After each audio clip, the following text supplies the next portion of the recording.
कभी भी स्वार्थ को सामने रखते हुए मैंने काम नहीं करा। अगर ऐसा हो जाता है निसंदेह चुनाव लड़ेंगे, जीतेंगे और मजबूती से काम करेंगे। तो सुना आपने, यह चेहरा किसी पहचान का मोहताज नहीं है। इन्होंने क्या कहा, अब जानते हैं इनके बारे में हम विस्तार से। दरअसल इनके नाम से ही शुरुआत करें तो सौरभ एक ऐसा नाम जिसका अर्थ ही खुशबू है। अब आप सोच रहे होंगे कि यहाँ सौरभ नाम का अर्थ क्यों बताया जा रहा है और इसका जिक्र क्यों हो रहा है। दरअसल इसी वर्ष 2023 में मध्य प्रदेश विधानसभा चुनाव होना है, जिसकी तैयारियां राजनीतिक दलों ने शुरू कर दी है। जिन्हें चुनाव लड़ना है उन नेताओं ने उम्मीदवारी को लेकर ताल ठोकना भी शुरू कर दी है।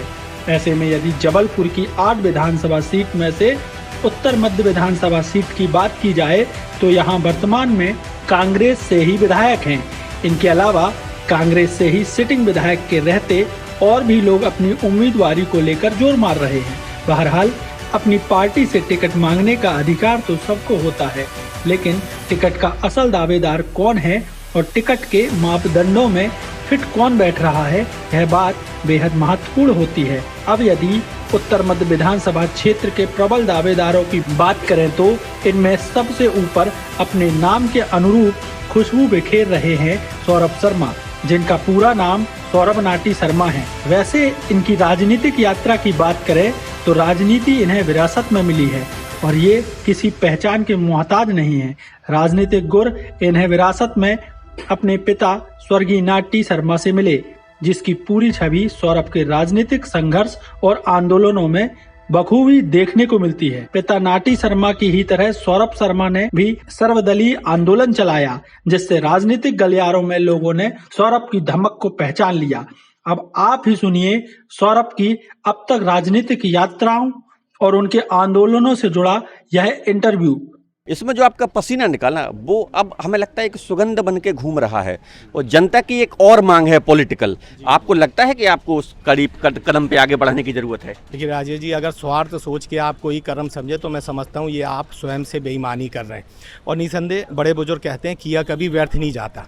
सहारा के लोगों का भुगतान हो जाए, बिजली विभाग की लूट समाप्त हो जाए, दूध माफियों का आतंक इस शहर से खत्म हो जाए, हमारी से भी प्राथमिकता रहती है। और निसंदेह इस रास्ते पे चलते हुए जो मिलेगा वो प्रभु की इच्छा है, वो उसको और मजबूती से किया जाएगा। और निसंदेह जो काम सड़क पर करते हैं, अगर परमात्मा ने कभी अगर ऐसा आशीर्वाद दिया कि किसी सदन का मैं हिस्सा बनता हूं तो जो लड़ाई मैं आज लड़ रहा हूं उसको मैं कई गुना तेजी से और कई गुना मजबूती से उसको लड़ सकता हूं।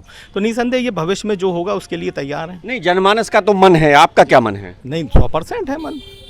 आपकी बात हुई हो आगे कई? हाँ, बिल्कुल हुई। मैंने अपने पार्टी प्लेटफॉर्म पे भी हमारे नेताओं को बताया कि मैं इस तर्ज पे काम करता हूँ और मेरी इच्छा है कि आगे आने वाले चुनाव में मौका दिया जाए तो इसको और तीव्र गति से कर सकता हूँ। लेकिन आपके माध्यम से मैं बताना चाहता हूँ, कभी भी स्वार्थ को सामने रखते हुए मैंने काम नहीं करा।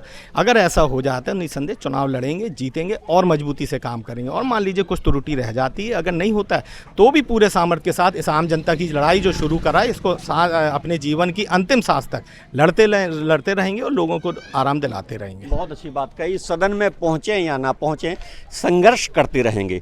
हमने उनकी अपनी कोशिश है सदन में पहुंचने की, जनमानस भी है। हम कुछ जनता से बात करना चाहते हैं।